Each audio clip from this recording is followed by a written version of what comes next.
Hola a todos, bienvenidos a nuestro sexto evento virtual de la serie Historias del Diseño Latino. El propósito de esta serie es exponer las diversas historias de la producción del diseño en Latinoamérica. Este evento es resultado de una colaboración entre SODA, AIGA Baltimore, con el apoyo de AIGA Unidos. Este año contamos con el apoyo financiero de la Fundación Robert W. Deutsch de Baltimore. Muchas gracias. Y también de Design History Society del Reino Unido, que nos ayuda a mantener esta serie viva y a dar visibilidad a investigaciones importantísimas de Latinoamérica poco conocidas fuera del continente. Hoy estaremos aprendiendo de doctora María de Mater O'Neill, Ramduin González Otero, Cristina Delgado y Alberto Riga. Muchas gracias y a nuestro panel de invitados por estar aquí compartiendo de su tiempo con nosotros. Voy a presentarles en un minuto. Bienvenidos a nuestra audiencia y estamos muy contentos también de contar con su presencia en esta tarde. Mi nombre es Raquel Castedo, soy miembro de la Junta Directiva de AIGA Baltimore y de la Sociedad de Artes del Diseño, conocida como SODA. Les cuento un poquito acerca de SODA. Fue fundada hace más de 15 años en Baltimore y ha ofrecido más de 100 seminarios que han explorado diversos temas acerca de la historia del diseño. Para conocer sobre nuestros eventos anteriores, visite nuestra página web en sodabaltimore.com y de paso aproveche y inscríbase a nuestra newsletter para enterarse de eventos futuros. Este es nuestro sexto encuentro de la serie y si quiere ver los programas anteriores de Historias del Diseño Latino, puedes verlas, están grabados y disponibles en español, inglés y portugués. El link está en el chat. La colaboración entre SODA y AIGA es fundamental. AIGA es la Asociación Profesional del Diseño en Estados Unidos con 20,000 miembros y está comprometida en promover el valor y el impacto del diseño tanto a nivel local como global. Para obtener más información, visita nuestra página web que también está en el chat baltimore.aiga.org. Entonces, les cuento un poquito de cómo el evento va a pasar. Este evento durará cerca de 1 hora y 30 minutos. Después de la presentación inicial de nuestros speakers de Puerto Rico, Marimater y Ramduin, tendremos una sesión de preguntas y respuestas con nuestros invitados Cristina y Alberto. Si tienes alguna pregunta, por favor envíala a través de la función de preguntas y respuestas y no dudes en escribir en tu idioma preferido. Traduciremos las preguntas al español si es necesario. Sabemos que aquí tenemos personas conectándose de muchos países distintos. Entonces, vamos a empezar. Les presento e invito a abrir su cámara a doctora María de Mater O'Neill.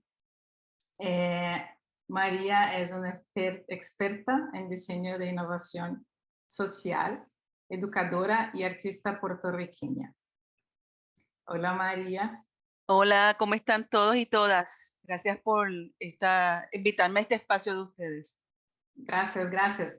María entonces es profesora de la Universidad de Puerto Rico. Como pionera de la Internet, creó uno de los primeros blogs en la Internet y uno de los primeros en español, El Cuarto del Quenepón.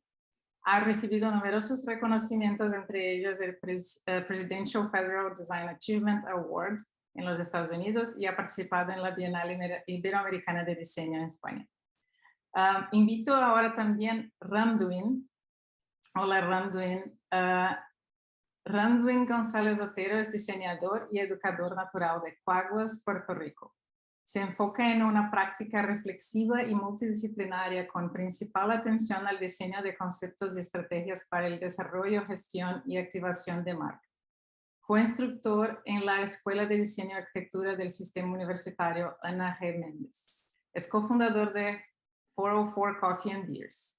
Es socio del estudio de diseño Tenboy. Entre sus reconocimientos se encuentran el Breakthrough of the Year 2021 por el proyecto Aquí nos cuidamos en la categoría Science Engagement, The Falling Walls Science Summit de Alemania, un rayo de plata del Latin American Design Awards de Perú y finalista de la Bienal Iberoamericana de Diseño España. Tiene un trabajo muy rico. Hola, Randuin. Hola, hola a todos. Muchas gracias por tenerme. Un placer estar aquí con ustedes y con colegas de aquí de Puerto Rico también. Un abrazo. Muchas gracias. Ahora les presento a Alberto Rigao, que nos puso en contacto María Randuin y yo. Alberto nació y creció en Puerto Rico. Es diseñador independiente y co-presidente de la Comunidad de Educadores de Diseño DEC de la AIGA. En la actualidad, Rigao trabaja desde su estudio en San Juan. Crea y conceptualiza marcas de exposiciones, sistemas de orientación, publicaciones, libros, proyectos fotográficos y colaboraciones arquitectónicas de carácter interpretativo. Alberto realizó sus estudios de posgrado en la Escuela de Diseño de North Carolina State University y su experiencia de pregrado en Syracuse University Newhouse, SI Newhouse School of Public Communications. También da clases de diseño gráfico, últimamente en Virginia Tech y en North Carolina State University. Gracias, Alberto. Gracias a todos. Looking forward para un buen evento hoy. Sí, y también les presento a Cristina Delgado. Hola, Cristina. Cristina es una gran amiga aquí de Baltimore que está haciendo un trabajo fenomenal y muy importante también acerca de cultura, arte y puertorriqueño acá en la ciudad. Cristina es la fundadora de Tolas Room, un museo interactivo de la cultura puertorriqueña en Baltimore. Tolas Room educa e influye utilizando el arte, la cultura y la organización comunitaria, a la vez que sirve como único centro cultural puertorriqueño en la ciudad. Actualmente forma parte de la lista de artistas residentes del Consejo de las Artes del Estado de Maryland y trabaja con Arts for Learning Maryland como asesora de equidad artística, mentora y artista docente. Bienvenida, Cristina, y bienvenido a todos. Vamos a empezar entonces. Invito a María a empezar su ponencia y Randuin después. Vamos a hacer una primera parte de presentación acerca de historia del diseño con sus charlas.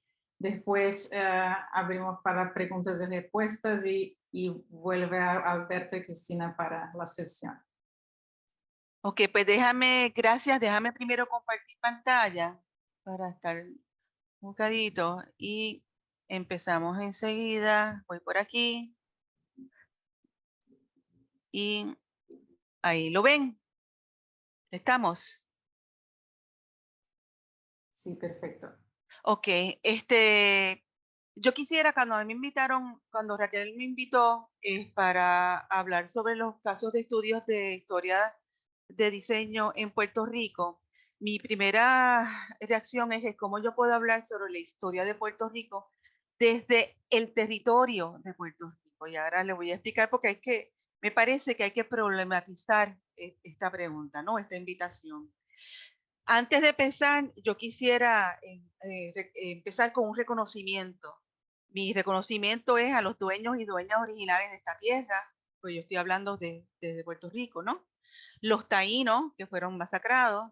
También quiero reconocer a los africanos, a los que trajeron violando todos sus derechos humanos de África. Quiero reconocer a las puertorriqueñas y puertorriqueños que han trabajado, vivido y muerto no en este territorio, sino en este país aún colonizado.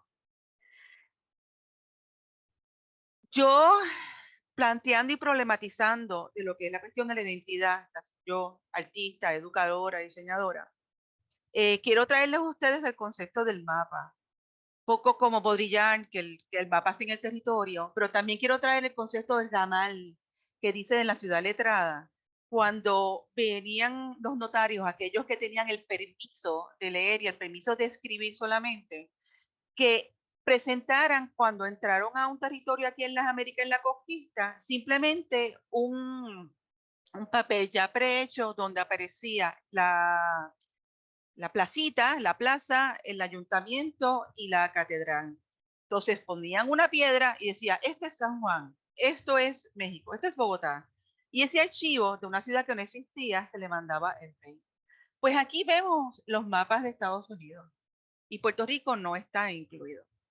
Pero les puedo decir dónde está. Está aquí. Está aquí. También Puerto Rico está aquí. Este también está aquí. Va por acá. Por acá. Y definitivamente está aquí. Esta es una foto de Ricardo Alcaraz de una de las múltiples huelgas y protestas de la Universidad de Puerto Rico, donde yo soy catedrática auxiliar en la Escuela de Comunicaciones.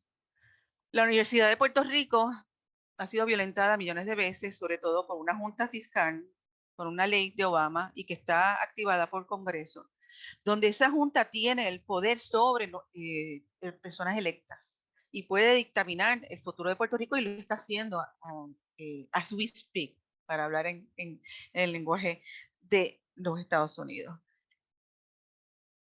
Y cuando Trump dijo que podía cambiar a Puerto Rico por Greenland, pues quiero decirles que sí, eso se puede hacer. Y ahora les voy a explicar para poder contextualizar la charla. Desde el 98, Puerto Rico es un territorio incorporado que pertenece, o sea, que belongs to, pertenece, pero no es parte de Estados Unidos. Y esto es la opinión de la Corte Suprema de 1901. Y por aún nos regimos sobre esto. ¿Okay? Por eso que Puerto Rico viene a ser como de bienes raíces. Por eso es que Trump podía simplemente regalar Puerto Rico o intercambiar. Eso hace que los estadounidenses que se mudan a Puerto Rico, los ciudadanos estadounidenses que se mudan a Puerto Rico, automáticamente no pueden votar por el presidente de los Estados Unidos. Y el Social Security o Medicare lo van a recibir menos porque están en el territorio. Los ciudadanos estadounidenses que nacimos en Puerto Rico, como yo, no podemos rechazar la ciudadanía. No hay forma legalmente que yo me la pueda quitar de encima. Por lo tanto, ¿por qué traigo esto? Y esta cita es una cosa que a mí me impactó muchísimo, sobre todo cuando vino el terremoto de Haití, que Francia podía hablar su historia sin mencionar a Haití, pero Haití no puede hablar, no puede hacer su historia sin mencionar a Francia. Ese fenómeno típico de la ideología colonial, que está muy viva, como ocurrió con Íñigo, es igual a Puerto Rico. Los estadounidenses no conocen la historia de Puerto Rico, no conocen la relación entre Estados Unidos y Puerto Rico, ni siquiera reconocen que somos una colonia. Y esto me ha pasado en todas las participaciones que yo tengo internacionales, siempre sucede lo mismo, que hay alguien que simplemente no sabía. Pero sin embargo, nosotras y nosotros sí sabemos, no solamente la historia de Estados Unidos, sino nuestra relación política y colonial con Estados Unidos. Así que como vamos a ver, es desigual. Entonces, ¿qué tiene que ver todo esto con una charla de diseño? Pues se está hablando mucho sobre la descolonización del diseño. En español hay una S de por medio, y se las voy a diferenciar, pero en inglés no. Descoloniality o descolonizar es salirse del sistema que deja las colonias, como el patriarcado, el racismo, la falta de inclusividad. Pero la descolonización, que en español es con S, descolonización, es un acto político. Es que un país por fin se aleja políticamente, es independiente del país que lo conoce. Hablar de historia. ¿Cómo podemos hablar de historia del diseño de Puerto Rico si el sujeto no tiene control de su historia y simplemente es el personaje de esa historia?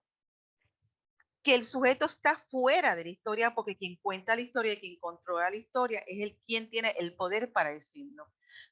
Tal como Ramal lo dice en La Ciudad Letrada. Todavía eso existe.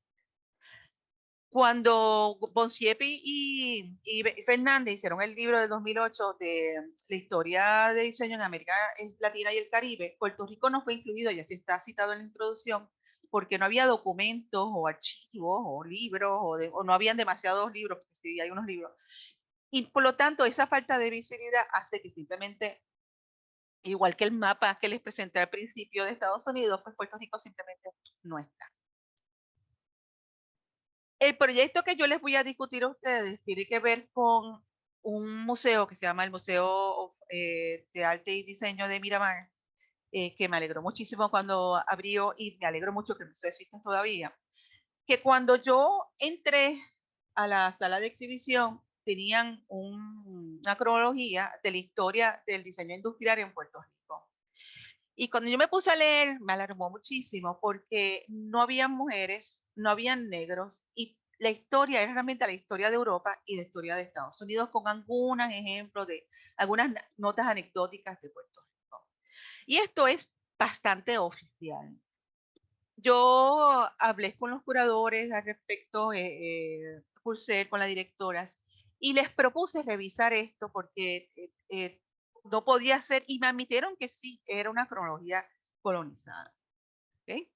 Entonces, se hizo una convocatoria con asistencia del museo, con unas palabras que ahora yo le voy a hablar quiénes son, donde se podía revisar esta cronología de manera lo más inclusiva en la definición de diseño, pero también participativa. Es decir, hacer un archivo comunitario sobre la historia del diseño de nuestro país. Invité a la doctora Luz Mari Rodríguez, que esta chica que está aquí, a doctora Yara Maite Colón, que ella es la que está aquí, y la diseñadora Claudia Rubio, aquí a mano derecha. Lo que están viendo aquí en el video ya el proceso de cuando nosotros empezamos con el proyecto en Miró del archivo. Pero antes de entrar ahí, quiero ir rápidamente a hablar un poquito de otros antecedentes. Yo con Yara había trabajado ya un proyecto de la diseñadora Merian Jucu Santaella, que ella estuvo fue la primera diseñadora que trabajó en el Concilio de Diseño, que estaba modelado el Concilio de Diseño de Inglaterra, de Londres. Y hizo una compañía que se llama Graph, que ya está cerrada, pero fue la primera que rompió el tener $1 billón en ganancias en nada más en diseño gráfico o comunicaciones. No era una agencia de publicidad.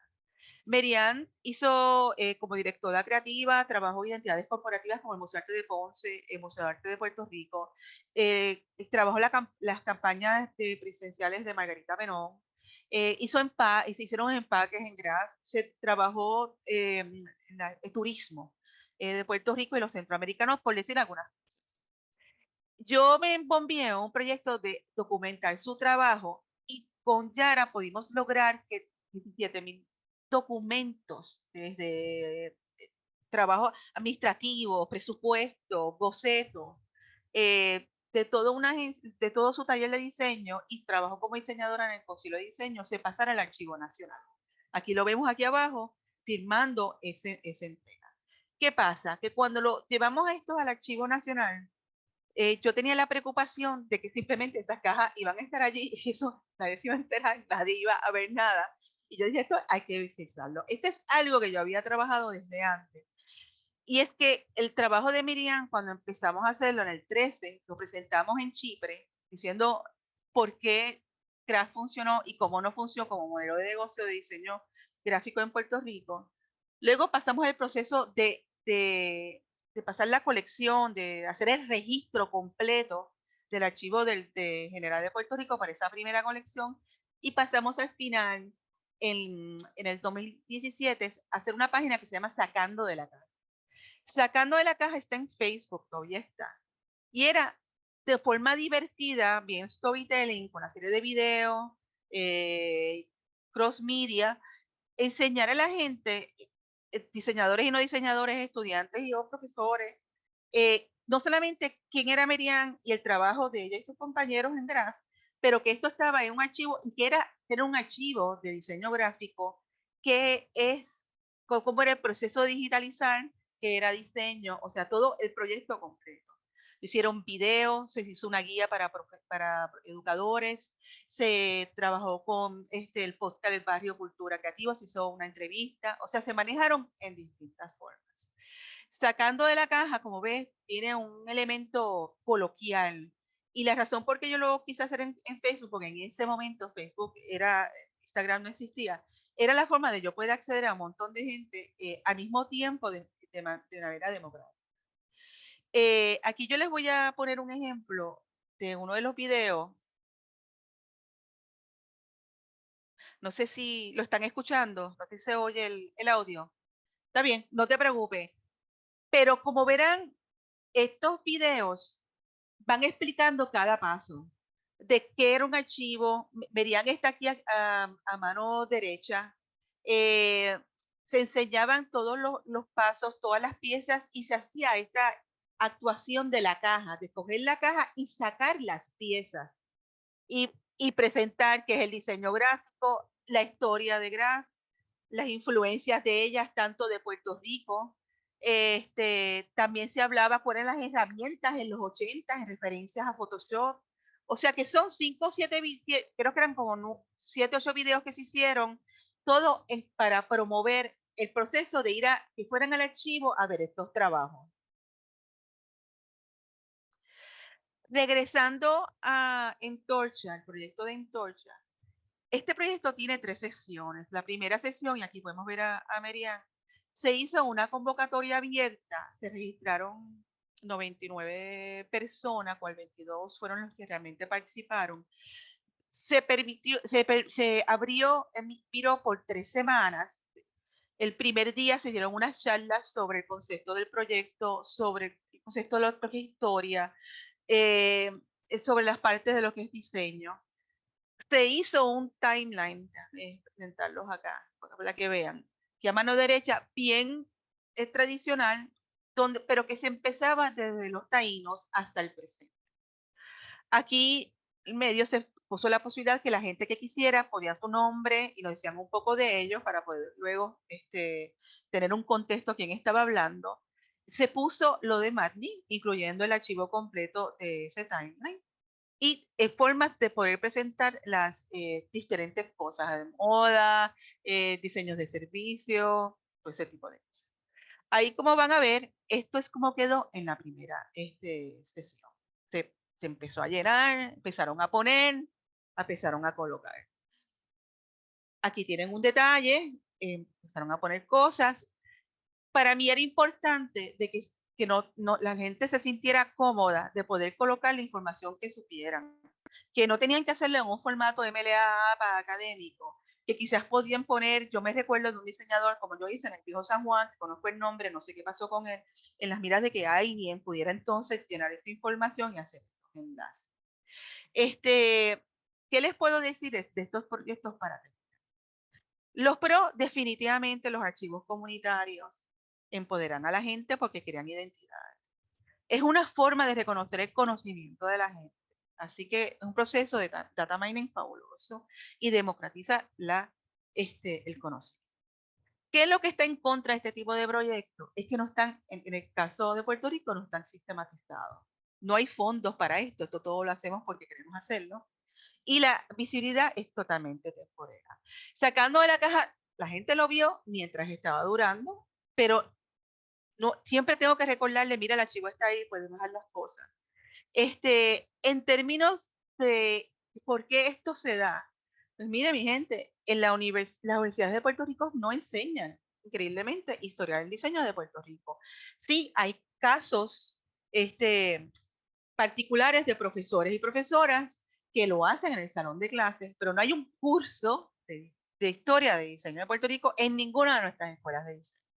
En arquitecturas están un poco más adelantados y tienen libros.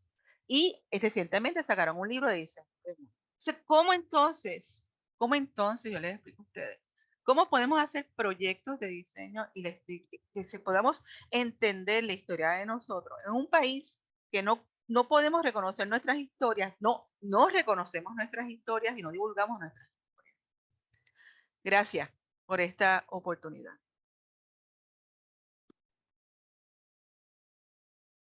Gracias, Mari Mater. Creo que esto nos da bastante contexto y político y también nos hace pensar cómo la historia impacta toda la política también de educación y de diseño, como una área que en términos educacional, en la educación de diseño ainda como estamos aprendiendo cómo hacer como field algo fuerte y consistente también, ¿no? Muchas gracias. Vamos a pasar entonces a Randuin a su charla. Seguro que sí. Y después volvemos para las preguntas.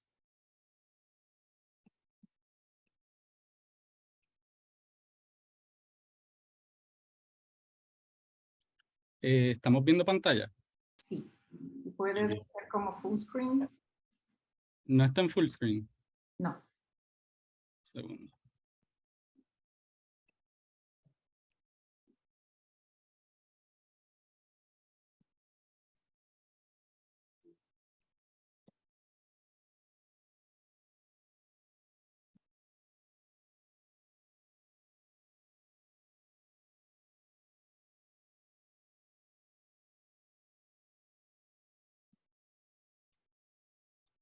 Tiene la opción de control L.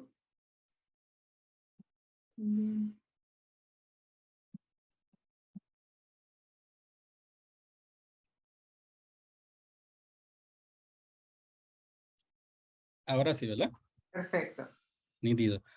Bueno, pues primero que nada, muchísimas gracias nuevamente por tenerme aquí con ustedes a la IGA capítulo de Baltimore, así como a SOA. El día de hoy, pues estaré conversando y creo que Mari hace da un marco de referencia excelente para lo que entonces pretendo compartir con ustedes. También desde incluso en mi experiencia en la ausencia de esos referentes, ¿no? Cuando estaba siendo educado en diseño en Puerto Rico. Así que, ¿qué esto de diseñar desde la colonia? ¿Qué esto de diseñar desde el contexto de Puerto Rico? La intención es dar una mirada sobre las manifestaciones que se han dado a través del Caribe, a través de la isla de Puerto Rico, y un leve contraste que mira las manifestaciones gráficas también en Cuba, en mira a entender un poco más estas transiciones de poder y estas manifestaciones y representaciones visuales de la identidad caribeña.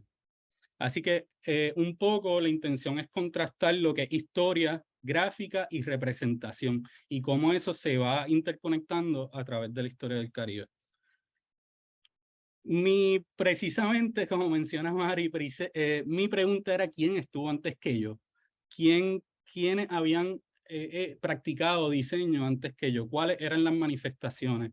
Y en respuesta a esa pregunta, en ese último periodo antes de terminar mi carrera académica, mi carrera de bachillerato, empiezo a cuestionarme, a crear este panel en mi casa y a precisamente extraer de las publicaciones que tenía a la mano, publicaciones de arte, publicaciones de arquitectura, publicaciones de artistas o publicaciones de manifestaciones concretas, ya sea un medio como el cartel, extensamente documentado, u otras manifestaciones. Así que ese proceso de cuestionamiento y ese proceso de tratar de entender el quién estuvo antes que yo, o el qué pasó antes de yo llegar aquí a hablar de esto de diseño, fue lo que entonces me lleva a crear este panel en mi hogar, pero también a caminar en la calle y empezar a mirar y observar qué era con lo cual yo me estaba topando día a día. En este caso, muchas de estas imágenes son combinaciones entre lo que es Viejo San Juan, en esos periodos de almuerzo que tenía, y lo que es Cagua, que es mi ciudad natal. Así que empiezo a entender y a mirar y a observar detenidamente. Y empezamos a ver cómo hay un contraste y cómo ya no solo a nivel gráfico, sino también a nivel tipográfico, a nivel de esta estructura, a nivel de la palabra escrita, empieza a darse esta idea de, ok, aquí hay como esta mezcolanza que uno dice, ¿no? De el español, el inglés y estas representaciones gráficas que son más de esa referencia criolla, esa letra criolla, y cómo eso entonces me lleva a esta imagen que fue como una para mí, de las que más me llegó, donde en el viejo San Juan yo podía tener una puerta contigua con otra, una tenía la palabra correos y una tenía la palabra mail. Y eso refleja mucho de la realidad de la cotidianidad en Puerto Rico, ¿no? Esa interculturalidad o esa hibridez que nos lleva a cuestionarnos el quién estuvo antes de nosotros, pero el cómo sucedió esto. Así que a través de ese proceso de cuestionamiento, de entender esto, tenía que situarme en el Caribe, tenía que hacerlo para entender cuál era nuestro rol en el diseño y cómo Puerto Rico se situaba en ese marco no global. Cuando miramos el Caribe, solemos mirar por las islas, ¿no? Las Antillas. Y es importante hacer referencia a que está el Caribe y está lo que conocemos como el Gran Caribe o el Caribe continental, que son esas costas de esos países latinoamericanos, centroamericanos que miran hacia el Mar Caribe. ¿Y por qué esto es importante? En mi proceso de entender mejor cómo se da la representación de la identidad del Caribe a través de los años por los diferentes imperios o potencias que luego, más adelante, pues nos van a dar diferentes dimensiones o representaciones de lo que es el Caribe. Así que es importante entender que el Caribe es conquista, es colonización, es asentamiento, es saqueo, es explotación, son tratados, es lucha, es revuelta, es revolución, es imperialismo, es intervención, es emancipación, es democracia, independencia, dependencia, dictadura, apropiación, aculturalización, persecución, transculturalización, entre muchas otras cosas. ¿Y por qué esto es importante? Porque es importante cuestionarnos y reflexionar sobre el entendimiento de las luchas políticas y sociales pasadas y actuales que también tienen el diseño como eso que desde la perspectiva gráfica puntualmente representa o manifiesta eso que estaba sucediendo a través de la historia. Así que cuando nos movemos a entender el rol del Caribe, ¿no? en esta situación, Isabel Campi en el libro La idea y la materia señala cómo el Caribe tiene un rol importantísimo en la creación de capital de manera sostenida en lo que es la monarquía española y luego las potencias de Inglaterra y la potencia en ascenso de lo que se convirtió en Estados Unidos de Norteamérica. Así que es bien relevante entender la realidad del posicionamiento del Caribe, la realidad del posicionamiento de esta isla y cómo eso nos lleva a hablar del proceso de revolución industrial. ¿Y cuál fue el rol que tuvo el Caribe? Pues el rol que tuvo el Caribe fue el rol de pasar por todo eso que señalo para la generación de capital que creó esos centros imperios que nos permiten hablar hoy día, como menciona Gibbon Siepe, de centro y periferia. Y es precisamente la idea ¿no? de esa acumulación de capital sostenida la que entonces nos lleva a tener discusiones sobre lo que es posteriormente la revolución industrial y la idea o el concepto de centro y periferia. Una de las primeras manifestaciones que encuentro en este proceso, ¿no? de investigación y de escudriñar un poco más en la historia es un cartel, particularmente de las Antillas, que habla del comercio de esclavos. Y eso también nos habla de cuál era el interés en el Caribe y cuáles son estas primeras manifestaciones. Pues precisamente son del tráfico de esclavos, de la venta de esclavos. Y esto aparece en el libro de Eric Williams, de Columbus a Castro. Estas realidades nos hacen conectar con cómo el Caribe es, a nivel sociocultural, comparte muchas de estas experiencias y cómo esto pues, se va a continuar manifestando a través de los años. Como mencionaba, importante recalcar ese rol que entonces tiene el Caribe desde la perspectiva del saqueo y de la explotación de estas islas para generar un capital que luego nos permite a nosotros desde el diseño hablar de la revolución industrial, hablar de cómo esa se manifestó y cómo eso creó ese ciclo, igual que se dio el descubrimiento, entonces de la llegada de estas nuevas invenciones que son muy estudiadas en el campo del diseño. Así que como uno dice, el amor y el interés se fueron un día al campo. Y es precisamente con el pasar de los años que se da la doctrina Monroe, que muestra entonces el interés de Estados Unidos por protegerse de la presencia europea en ese componente caribeño. La doctrina Monroe entonces establece unas condiciones que sientan las bases para las dinámicas que se darían más adelante.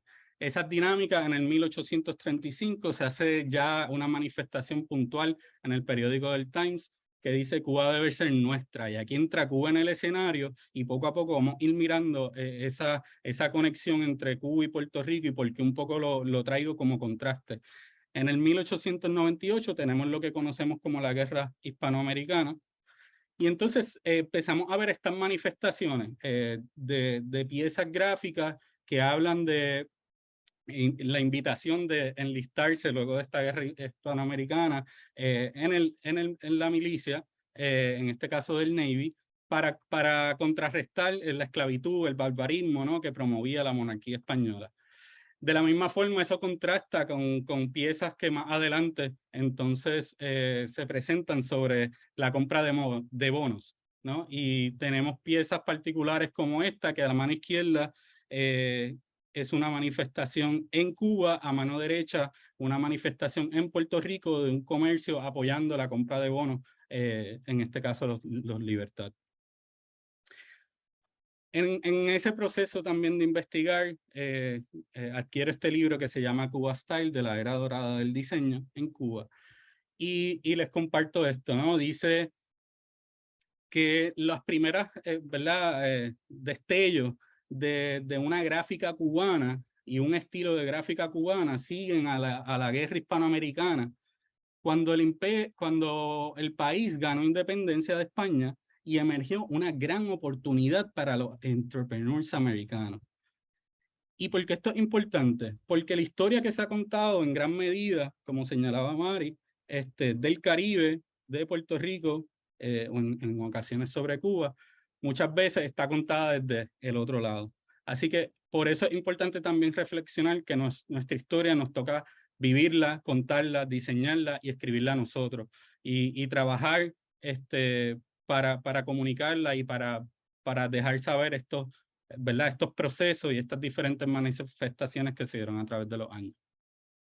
Hay una idea del baile de la botella y la baraja, que viene precisamente de un gobernador español en Puerto Rico, y que entonces es lo que cuando vamos a ver las manifestaciones gráficas de principios de siglo del Caribe, comienza a ver esta idea de la representación del Caribe como el espacio de vacación, como el espacio de juego, ¿no? Como el espacio donde entonces se cosificaba a la mujer, se objetificaba la idea, ¿no?, a través de estos carteles el Caribe, ¿no? Y cómo la representación a través de múltiples piezas es constante. Y parecido a lo que establece, por ejemplo, Edward Said desde la idea del orientalismo y cómo se representó en el Imperio Inglés las comunidades, es lo mismo que entonces se puede manifestar desde el Caribe, ¿no? Cómo nos representaban, pues es mucho de lo que queda con nosotros a través de los años. Eso no fue solamente en las colonias estadounidenses, sino también en las colonias de Inglaterra, entre otras. Vamos a ver también a través de esto las representaciones gráficas, principalmente enfocadas en el turismo, el invitar y en la idea, ¿no?, de que empieza uno a reflexionar sobre cómo entonces la idea del que allí habita está para servir, ¿no?, o está para atender a estas personas que son invitadas. Y eso cómo contrasta, ¿no?, con las realidades que podía vivir el que estaba allí habitando. Así que pasamos de un concepto, ¿no?, o de una idea del saqueo a la explotación, ¿no? Esos principios de colonización y cómo eso se va transfiriendo a la idea de la explotación. Cómo entonces vamos a ver continuamente esas manifestaciones de la idea del baile, del disfrute, mensajes que entonces hablan como la isla, ¿no? El trópico, el espacio de vacación, el espacio de relajación, el espacio de fiesta o el espacio de siesta, ¿no? El paraíso, el concepto del paraíso o la idea del placer.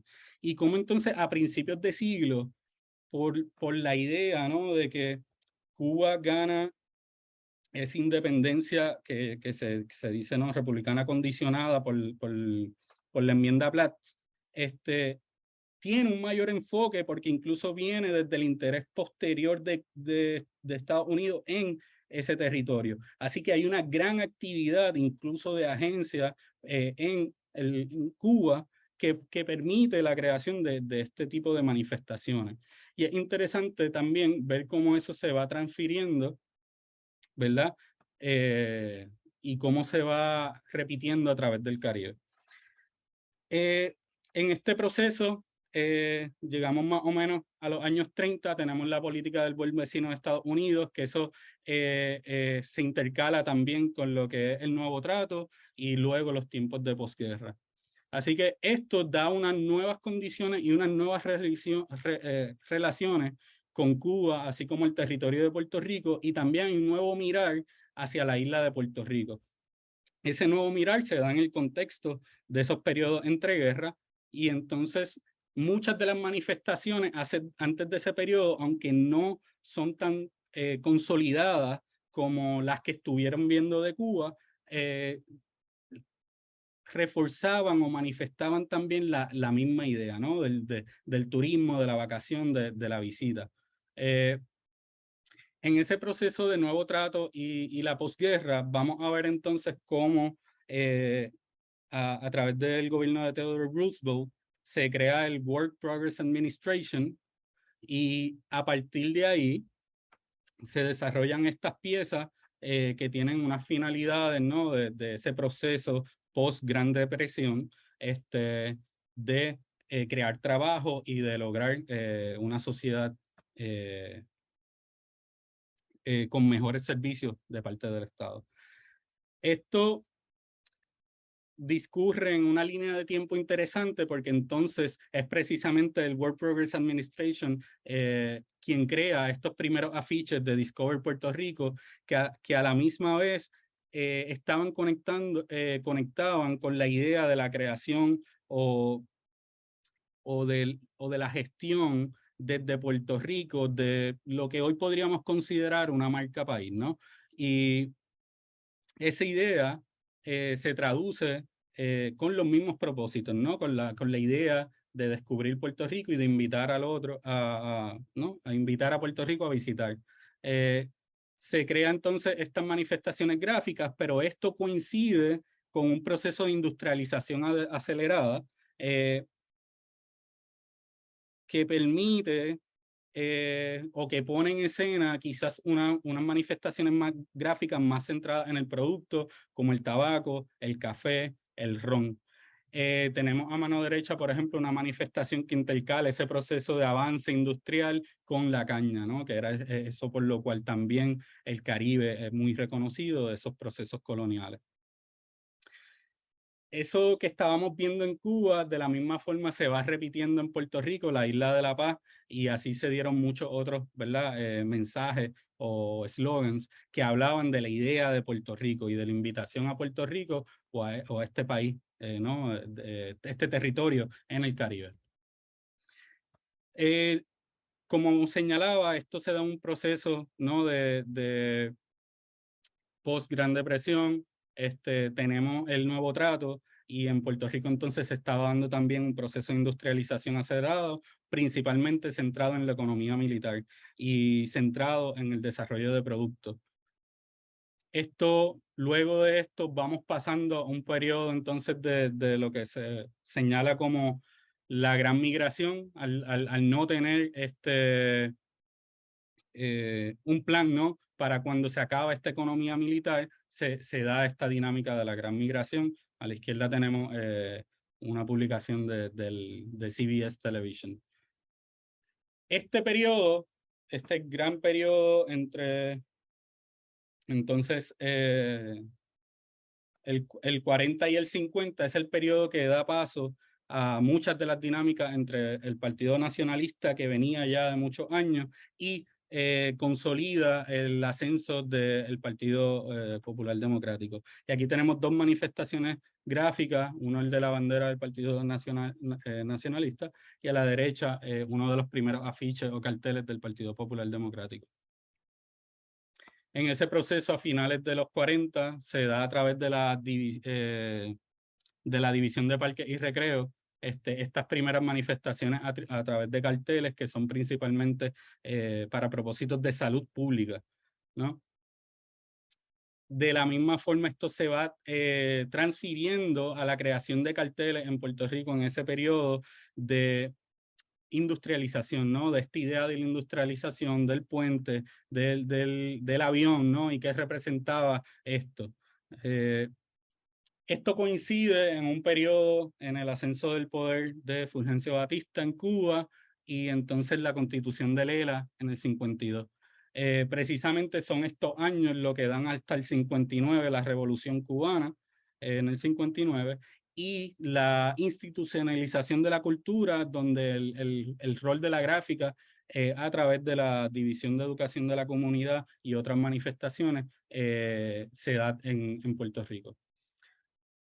Justo el 53 se crea esta pieza que es principalmente audiovisual, que transfiere esos conceptos, ¿no? La idea de la fiesta, los transfiere a Puerto Rico, se llama Fiesta Island, y precisamente elabora sobre esas mismas ideas que habíamos conocido, que compartimos hace poco, sobre cómo se presentaba o se representaba el Caribe, o en este caso Cuba, en los medios.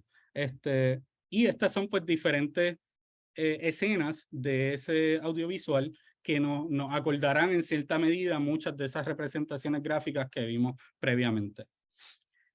Desde Puerto Rico, entonces, a partir del 52 se da ¿no? esa institucionalización de la cultura y esa representación de la cultura a través del cartel, con fines didácticos, pero también en ocasiones con fines, ¿no? que terminaba siendo en cierto grado una propaganda del Estado.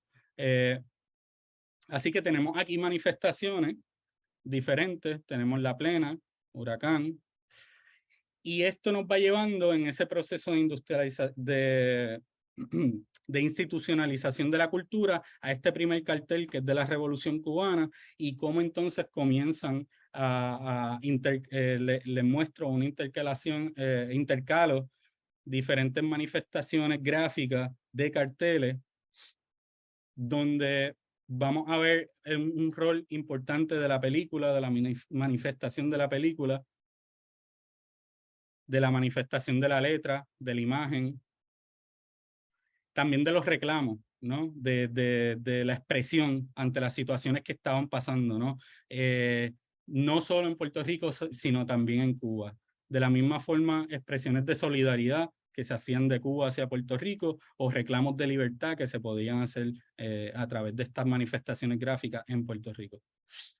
Con esto termino con la idea de esta pieza que es de Lorenzo Mar, que dice: nos echaron del paraíso, pero el paraíso no fue destruido. Una cita de Kafka en una pieza de Lorenzo Mar. Y con esto, ¿verdad? Concluyo mi presentación y les doy muchas gracias por el tiempo para entonces comenzar la discusión. Wow, Randwin, qué charla como impresionante, excelente. Gracias. Y ese trabajo no está publicado, ¿no? No, en efecto no. Eso que tengo como muchas cosas procesando, ¿sabe? Ahora mismo, pero me gustaría invitar a Alberto y Cristina para que empecemos la sesión de preguntas y respuestas a Mari y Randwin. Y creo que Alberto tiene su primera pregunta, pero invitamos todos que están los participantes, los attendees también para hacer preguntas. Entonces, envíen sus preguntas en el Q&A. Alberto. Ok. Gracias a ambos. Ambas presentaciones me pusieron a pensar algo y Mari Randmi les voy a hacer como un contexto para entonces a cada uno de ustedes le tengo una pregunta en particular y ver cómo empezamos. No puedo parar de pensar en las generaciones jóvenes hoy, las cuales están enfrentando una americanización severa. Cada vez más en la calle hay jóvenes hablando inglés, dándole repudio al español como el lenguaje secundario. Los políticos nos venden un sueño americano, cada vez nos decepcionan más con el mismo, pero a la misma vez sigue siendo el punto de venta en todo lo que es el sistema o la maquinaria política en Puerto Rico. Nuestro ambiente rotulado cada vez pasa más al inglés, la imagen de correo e email me duele mucho porque hay veces que el simple conclusión del cliente o del quien está haciendo el rótulo es parking es más corto que estacionamiento, métele parking y vámonos. Pero eso tiene repercusiones culturales. El Internet, para muchos que no saben cómo funciona, pero nos presenta una postura anglosajona en el proceso de los resultados. Por más que querramos en Puerto Rico, no podemos ver el Internet global, siempre lo vamos a ver filtrado. Un tipo de ley Jones no escrita, pero a través de cómo Google lo hace por Estados Unidos. Siempre me sorprendo cuando uno viaja a España, que uno se siente tan ajeno también. El lenguaje uno lo ve y de repente dice, diantre, no conozco esa palabra. Y es una palabra del día a día en español porque el Spanglish ya está en cómo operamos. Y por último, ¿verdad? Les quiero poner, ¿verdad? Ramón, con la campaña del 53 y múltiples otras campañas, siempre yo pensé irónico que Discover Puerto Rico volviera a todo lo que fue una iconografía y un lenguaje tan original, especialmente cuando en aquella época lo que nos vendían era la postura americana sobre cómo Puerto Rico debe verse al mundo. Y de repente volvimos a vender a Puerto Rico y decidimos, no, dejamos usar el logo, la gráfica y todo para vendérselo como los americanos quieren. Pero lo más que me duele es cómo el lema de Puerto Rico lo hace mejor pasó a ser en la cultura popular un sinónimo completo al cinismo. Nadie dice hoy día Puerto Rico lo hace mejor, con orgullo alto vamos encima. Lamentablemente Puerto Rico lo hace mejor, el gringo es quien lo hace mejor y nosotros lo que hacemos es meter las patas. Así que escuchando todo esto, ¿verdad? Me lleno de orgullo con ambas presentaciones. Por un lado, Mari, tú quieres resaltar todas estas narrativas escondidas, todas estas narrativas filtradas, pero a la misma vez no puedo parar de pensar en cómo empezaste tu presentación.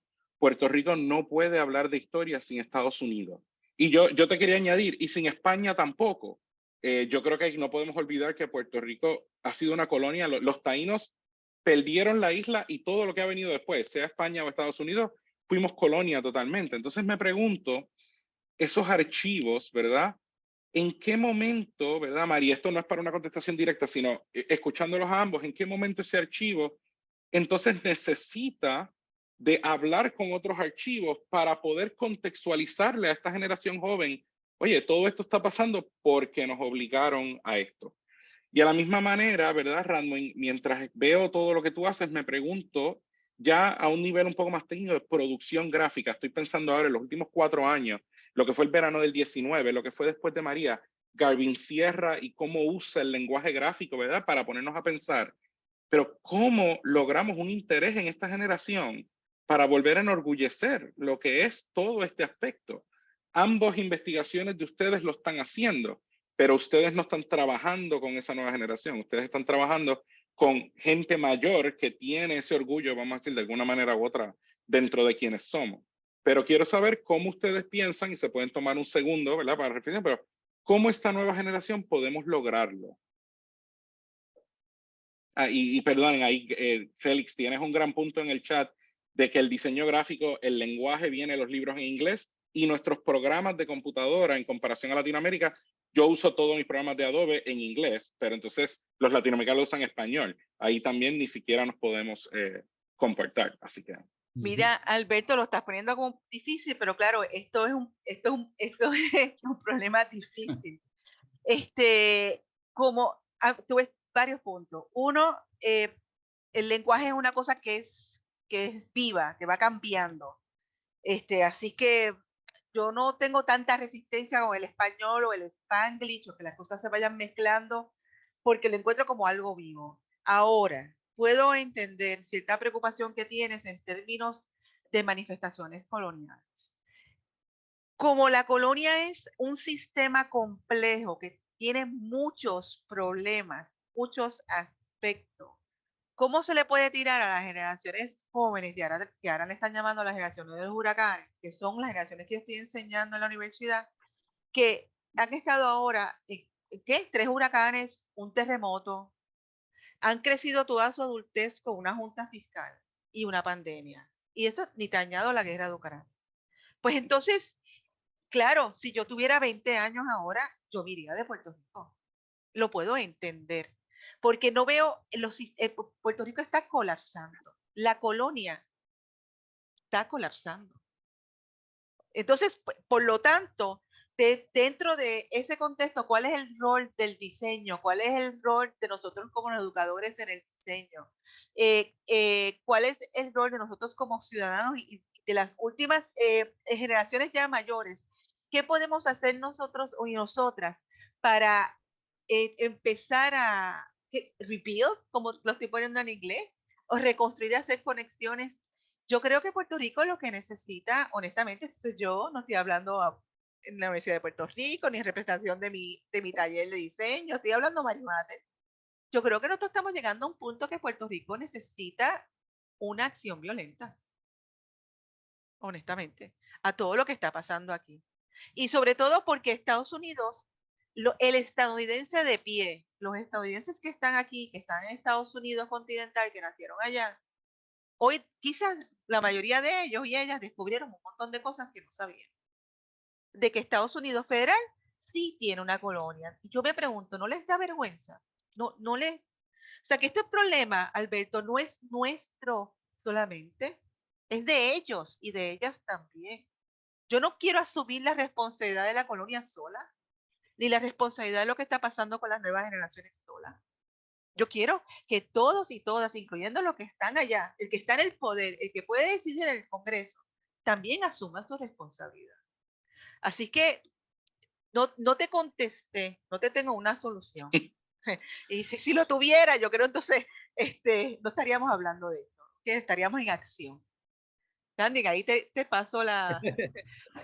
Sí, yo creo que es un tema súper pertinente y yo creo que, por lo menos desde mi parte, lo veo desde una dimensión un poco práctica en el sentido de que yo recuerdo hace quizás exactamente, cumplo 4 años con el proyecto que precisamente se llama 404 Coffee and Beers, que es un proyecto de un café aquí en Cagua, que le dije a Alberto, bueno, esto te sonará loco, pero estoy abriendo un café.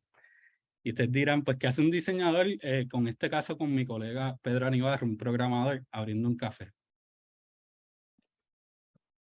Pues a través de los años, me he dado cuenta que ha sido un espacio de resistencia para...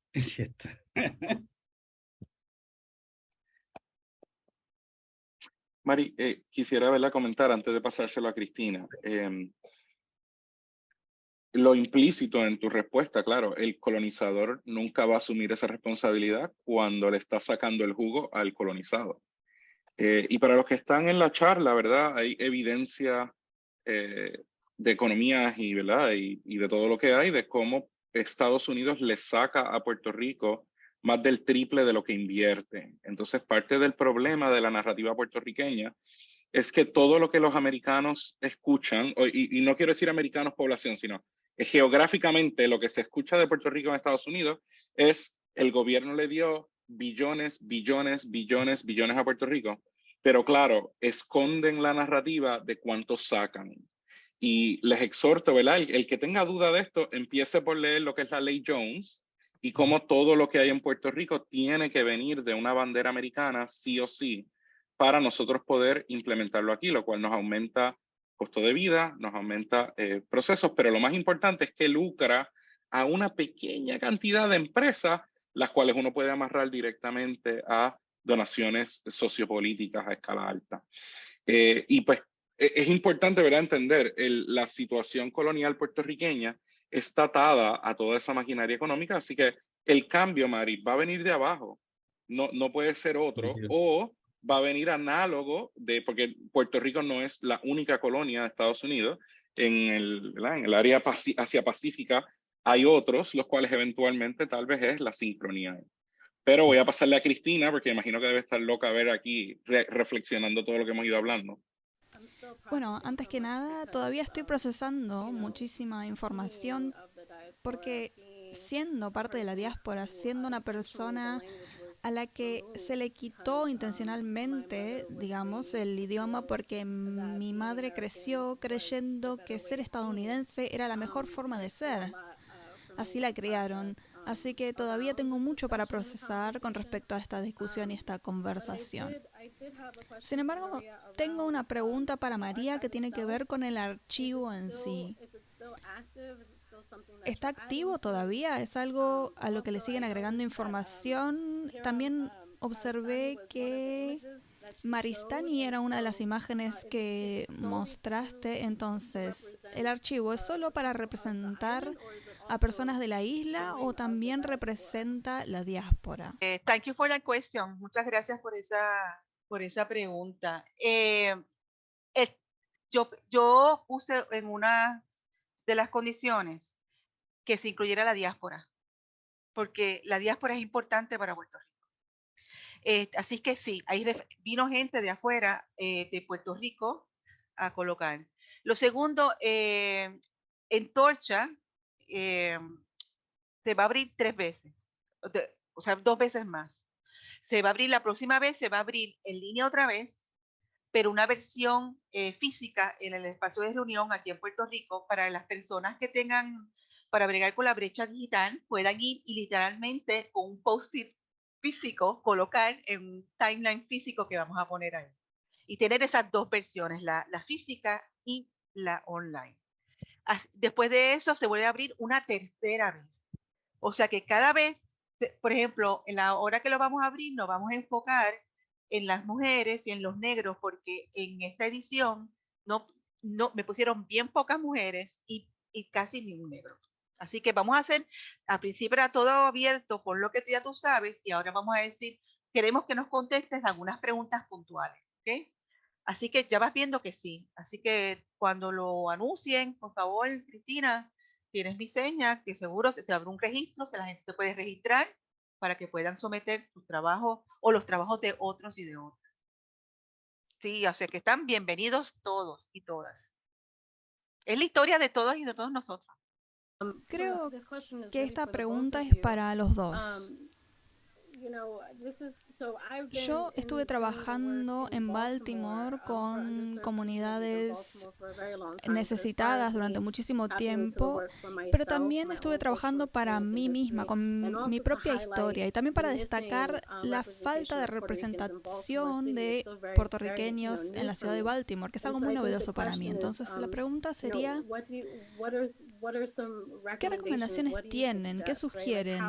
¿Cómo puedo yo llevar adelante este trabajo de manera exitosa? Porque como organizadora es una pasión, es una intención personal, es algo real, pero no quiero hacer parecer como que estoy contando la historia de las demás, de muchas personas, sino que quiero destacar las voces de esas personas en sí.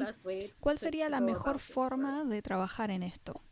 Quiero también aprovechar y cerrar ese ciclo, ¿no? De cómo también resistimos y trabajamos con la idea de estas nuevas generaciones.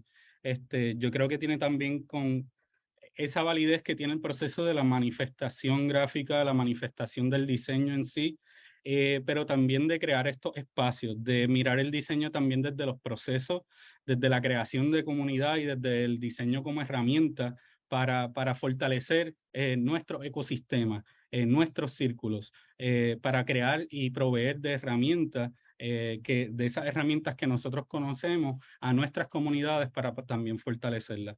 Así que yo creo que desde mi experiencia, desde el espacio de 404, desde esa generación jóvenes que se cuestiona todos los días si debería estar aquí o si debería salir, cuál es muchos de ellos diseñadores, de hecho, muchos de ellos con estudios con preparación académica. Así que yo creo que hay una mirada de validez a también entender cuál es nuestro rol en las comunidades y el rol que nosotros podríamos tener para crear esos diferentes espacios, esos diferentes núcleos que puedan gestar esa resistencia. Yo pienso, Ravi, cogiendo por, dejándolo como una referencia, y contestando la pregunta aquí que hizo Edmi sobre cuáles son las recomendaciones para quien deseamos integrar el diseño en nuestros proyectos comunitarios y hacerlo como resistencia colonial. Ustedes habrán oído sobre la calle de Resistencia, ¿verdad? O sea, le cambiaron el nombre a la calle que está en la fortaleza. Eso es un acto de apoderamiento. Lo hicieron del taller Malaquita. Son 3 artistas egresadas de la Escuela de Artes Plásticas. O sea que, mira lo poderoso que es el cambiar el nombre a una casa. El acto de. Siempre mi recomendación va a ser, por favor, pongamos oído en tierra y escuchemos a las personas que están a nuestros lados. Quizás es porque yo utilizo mucho la metodología de diseño participativo y de co-creación. Y eso me permite diseñar no como la autora, la que sabe, la que es la experta, la que tiene el doctorado. Por eso es que me acerco a que yo reconozco mi conocimiento, pero también reconozco el conocimiento de los demás. Hay un conocimiento aquí en la calle que simplemente es cuestión de ponerlo a negociar. Y en Puerto Rico se están dando, en términos de movimientos sociales, cosas bien interesantes y bien gratis. Cuando pasó lo de Ocean Park, que le gritaron a la muchacha, cuando tú tengas $1 millón, entonces tú puedes estar en esta playa. Ella no respondió gritando y formando un revolú. Ella hizo un torneo de voleibol, fue lo que fue. Sí. Como protesta de activismo.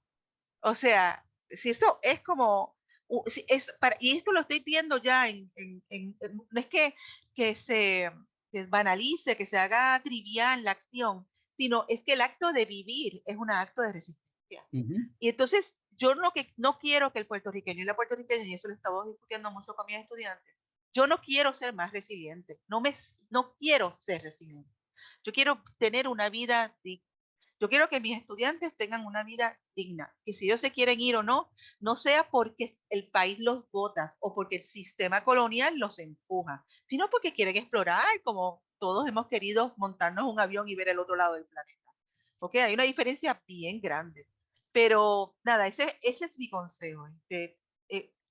Oído en tierra, escuchar y explorar la posibilidad de co-crear. Sí. Gracias, Mary Mate, Randwin, Alberto. Y Cristina, me puso a pensar en los pequeños y grandes, pero actos de resistencia, ¿no? Que hacemos como investigadores y hacemos también como prácticos, como profesionales y como seres que estamos en varios espacios sociales. Y me gustaría compartir un poquito de... Tengo pregunta para Alberto, una pregunta para Alberto y una pregunta para Cristina, pero me gustaría compartir un poco de algunas imágenes del espacio que Cristina tiene acá en Baltimore, que se llama Tola's Room.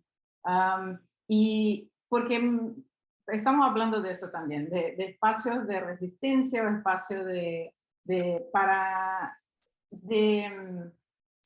espacios de conversaciones que se pueden construir a partir del arte y diseño también. Voy a compartir mi pantalla aquí por un segundito.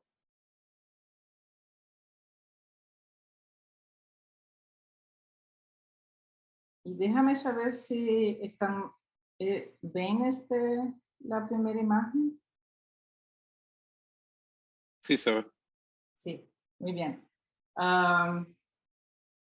Ok. Entonces, mi pregunta para Cristina y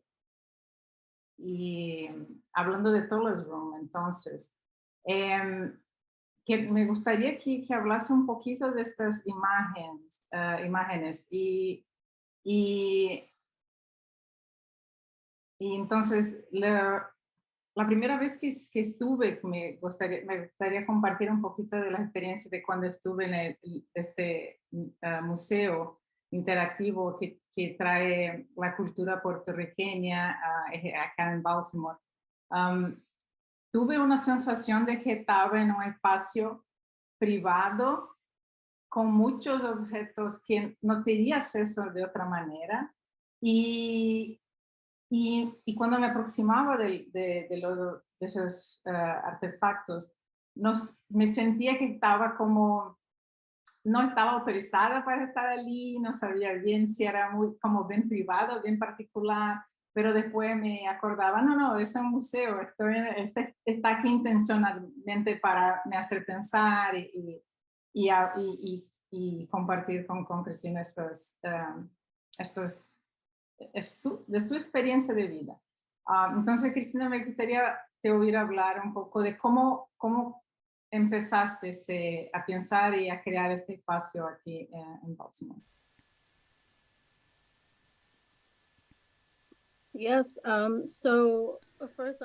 Sí, bueno, seguramente muchas personas se están preguntando de dónde viene el nombre. El nombre viene de mi hija, Omatola. Ella es nigeriana y puertorriqueña. Originalmente la idea comenzó siendo un concepto colectivo de arte, comunidad y educación, una representación de mí misma, de mi propia historia. Y luego yo estudié en Nueva York con una beca y me hizo pensar esto, cómo nuestros hogares son nuestros primeros museos. Entonces yo quería llevar eso de nuevo a Baltimore, porque cuando yo perdí a mi padre, que falleció repentinamente, tenía muchísimos de esos objetos y quería encontrar una forma de exhibirlos, de exhibir ese orgullo que yo tenía por mi cultura, que era novedoso, porque mi madre es italiana y puertorriqueña y mi padre era puertorriqueño. Entonces mis padres fueron parte de la diáspora, ellos creyeron que la forma estadounidense era la mejor forma de ser, ambos estuvieron en el mundo del ejército, de lo militar, entonces yo siempre estuve sumergida en la cultura como puertorriqueña en Nueva York, pero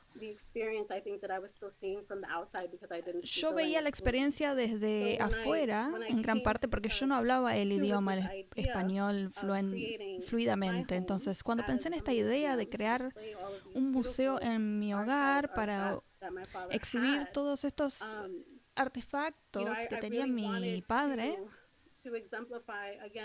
quería ejemplificar mi propio caso, mi propia historia, pero también que fuera un espacio inmersivo, interactivo. Porque ser artista e ir a los museos y no poder tocar los objetos siempre fue algo que me parecía muy decepcionante. Quería que las personas realmente estuvieran sumergidos en la experiencia, con los objetos, con la música y en las exposiciones. Entonces, terminó siendo casi un experimento, definitivamente un experimento gigantesco, porque es algo que yo quería hacer desde siempre y al hacerlo en mi propio hogar, bueno, fue algo bastante movilizante, diría. Pero tuvo una recepción hermosa, muy buena. Y eso llevó a que se hicieran muchos eventos, tours por museos, asociaciones, talleres, y poder tuvo un alcance a muchos niveles, como profesora, como artista y como diseñadora. Y es algo gracioso porque nunca me hubiera considerado curadora, diseñadora, pero cuando comencé a hacer estas cosas realmente me pareció que tenía sentido considerarme diseñadora. Así que oficialmente somos un espacio, hogar, museo, una experiencia. Ya hace un año que estamos en funcionamiento. Tuvimos un evento de mi aniversario en junio pasado y pasamos de estar en el sótano cuando yo todavía vivía en ese hogar y ahora oficialmente está abierto todo el espacio y estamos atravesando la segunda exposición. Amazing. Cristina, te pregunto, ¿tiene algún artefacto, alguna pieza que es tu favorita de la colección? That's such a hard question. Es una pregunta muy difícil, dificilísima la pregunta, porque todas las cosas que están ahí son muy especiales para mí. Pero creo que siendo fotógrafa, definitivamente elegiría las fotografías.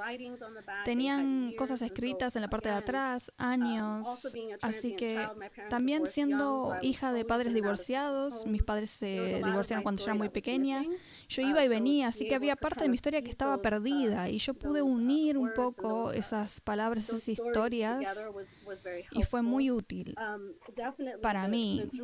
Definitivamente también la joyería, las joyas, la billutería fue algo muy importante porque para mi familia ellos tuvieron muy pocos recursos materiales durante mucho tiempo.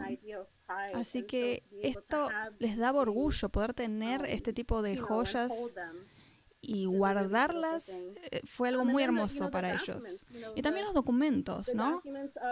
Los documentos, por ejemplo, certificados de fallecimiento, de nacimiento, de mis abuelos, tanto paternos como maternos, realmente me dio un sentido de cultura, de mi historia. También me dio curiosidad, porque mi madre tuvo una vida bastante traumática y se alejó de su parte paterna, que era la parte puertorriqueña. Así que yo sé mucho de mi parte paterna, pero poder volver a la isla, a Cabo Rojo, y realmente aprender sobre esa parte fue muy importante para mí y para mi madre también. Gracias, Cristina. Y me encanta que estos documentos son piezas de diseño de información también. Son como bastante interesante, como para mí siempre muy interesante ver cómo el diseño está también en esas piezas de historia. Mari Mater.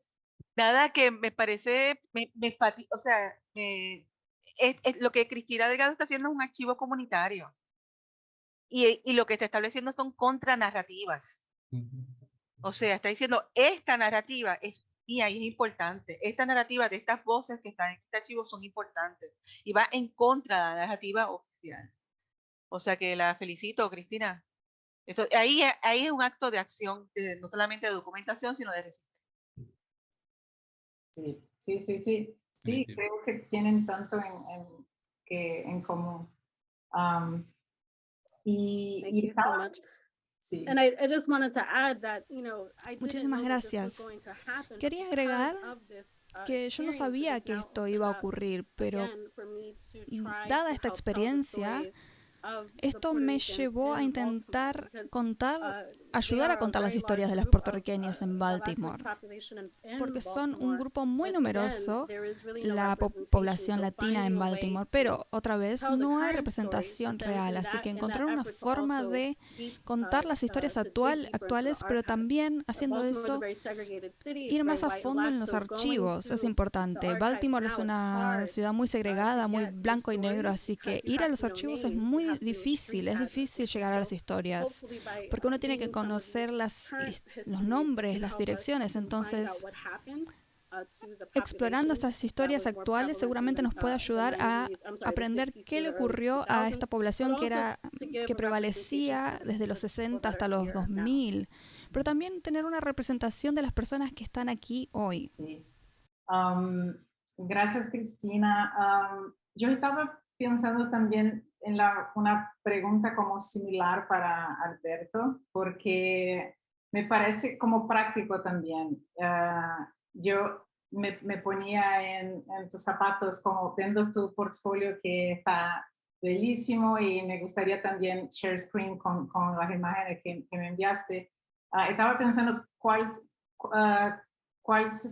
son los actos de resistencia como práctico que somos capaces de hacer, porque yo también tengo una trayectoria de investigación, de investigadora, pero de práctica que trabaja con corporative design también. Entonces, y tenemos una pregunta de audiencia que creo que está también atrelada a esta que voy a hacer a Alberto, pero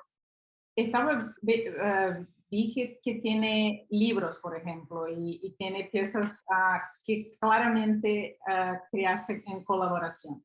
¿Es posible incluir en estos trabajos como un registro de de quién era el equipo, quién estaba, para que también sea la práctica un acto de preservación de la historia de alguna manera. Ok, hiciste varias preguntas, voy en orden. El tema de resistencia, mira, cuando yo empecé a trabajar, yo me gradué de universidad y yo empecé a trabajar el día después. Fue curioso porque en esa época, ya hace 23 años, la industria en general, estoy generalizando, no me abrió las puertas. Yo traté de hacer lo correcto. Yo fui a quienes eran los diseñadores establecidos, me le presenté a las oficinas. Yo quería ver qué están haciendo, cómo lo hacemos mejor, pero no me abrieron las puertas. Y yo me prometí ese día que ese no iba a ser yo. Y hasta el día de hoy, yo invito a todo el que viene a mi oficina, tiene la oportunidad de diseñar, que todo el que tiene que colaborar puede tratarlo. Y Randwin, por ejemplo, te puede ser testigo. Por mi oficina ha pasado un montón de gente, vienen, se van, pero todo lo que pidan, la biblioteca la tienes a tu disposición. Y mi acto sociocultural de respuesta es que yo le voy a decir que sí a todo el que venga a la puerta. No importa lo que esté haciendo detrás.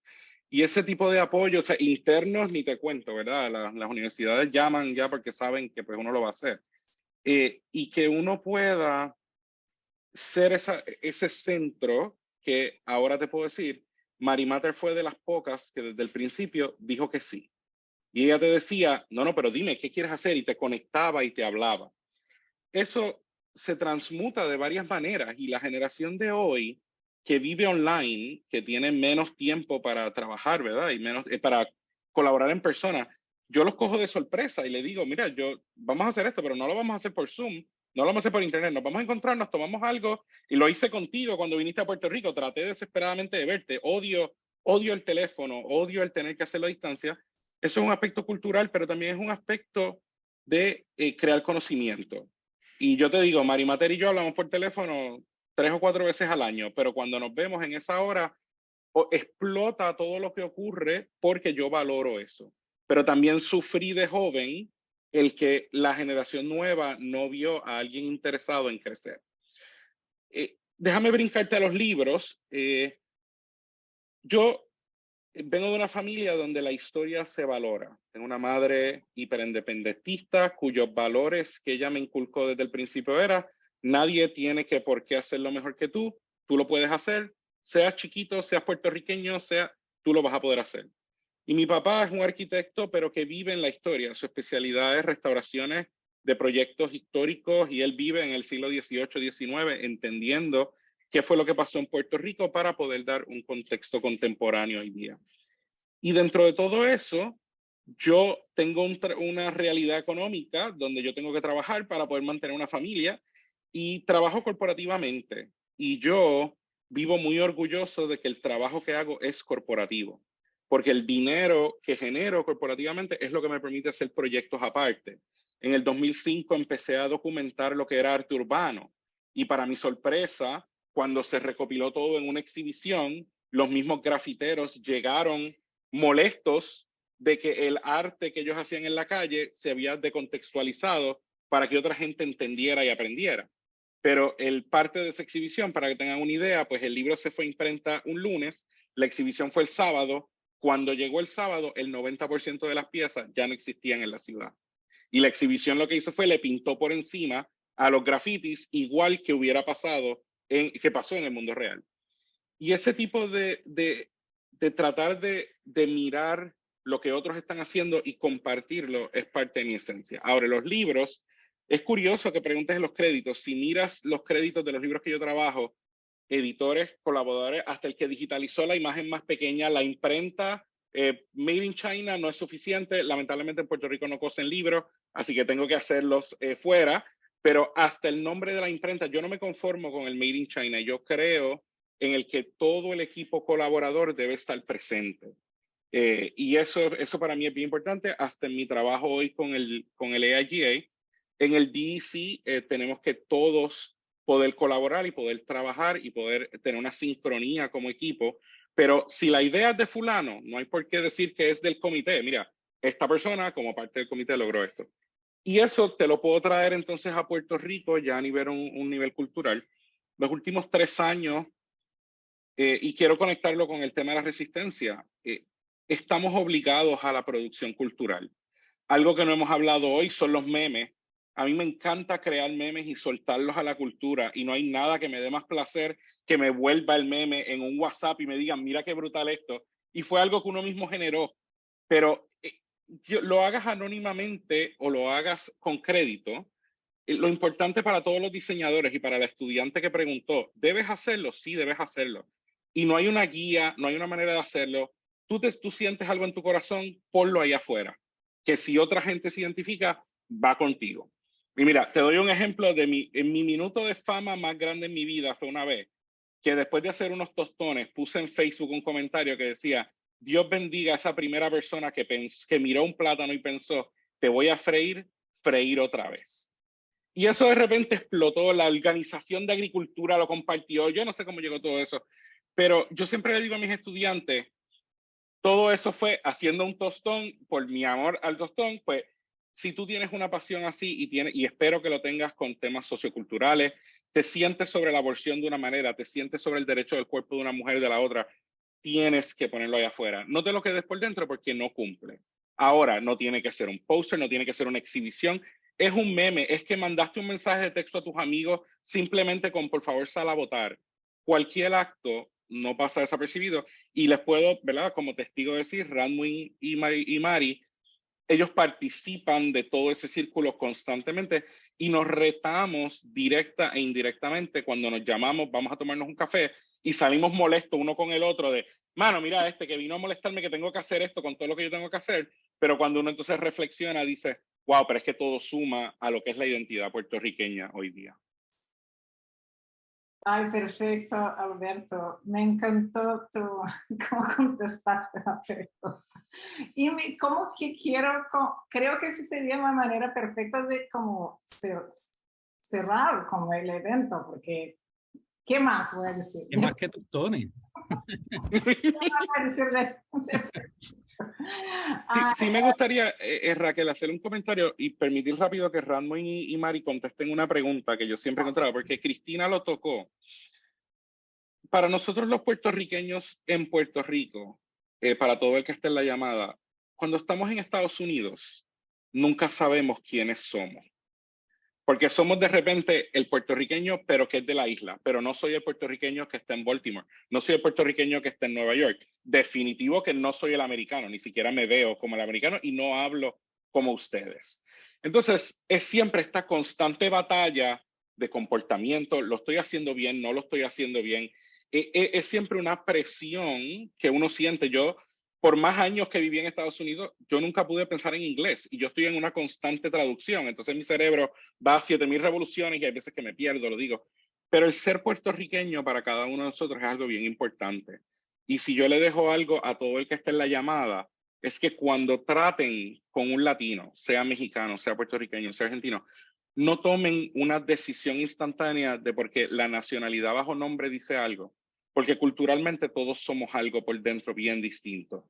Y si se toman un minuto en tratando de entender qué significa eso, la relación va a ser mucho más productiva.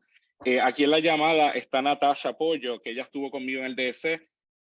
Qué éxito fue conocerla y por lo menos conocer a alguien que solo vi el nombre español y ni siquiera pregunté de dónde era, simplemente rompí a hablar con ella el primer día para poder conocer a alguien que no tenía ningún tipo de filtro original. Y les exhorto a que con los latinos en particular, todos sufrimos de alguna manera opresión, todos sufrimos de alguna manera el sentirnos el que somos otro. Pero la verdad es que si todos conversáramos para yo entenderlos ustedes mejor y nosotros mejor, crearíamos todo mejor trabajo en conjunto. Sí, sin duda. Yo creo que, Alberto, eso es lo que Arturo Escobar está hablando de pluriverso, que son aceptar todos, no este único universo, sino todos estos contextos distintos. Y en Puerto Rico hay muchos Puerto Ricos, ¿verdad? O sea, muchos Puerto Ricos. El Puerto Rico no binario, el Puerto Rico negro, hay el Puerto Rico de mujeres, Puerto Rico de varones, hay muchos Puerto Ricos. Sí, yo promuevo esa discusión entre gente distinta, aunque a veces puede ser como bien confuso, no nos entendemos. Pero esa parte que tú dijiste al principio, que uno llega a los Estados Unidos a veces confuso de que uno es y no es, pues lamentablemente, y ahí tengo que diferir un poco contigo, es que mientras la situación colonial de Puerto Rico exista, todo el que esté aquí va a ser colonizado. Y eso es un asunto que hay que resolver de una vez por todas, porque hace daño psicológico, hace daño emocional y hace daño hasta de estima. La colonia es una cosa asquerosa, Alberto. Y los colonizados, a mí me da vergüenza ser de haber sido colonizada. No, a veces no puedo ni zafarme de eso. Es una forma como nos hemos nacido y educados respecto a eso.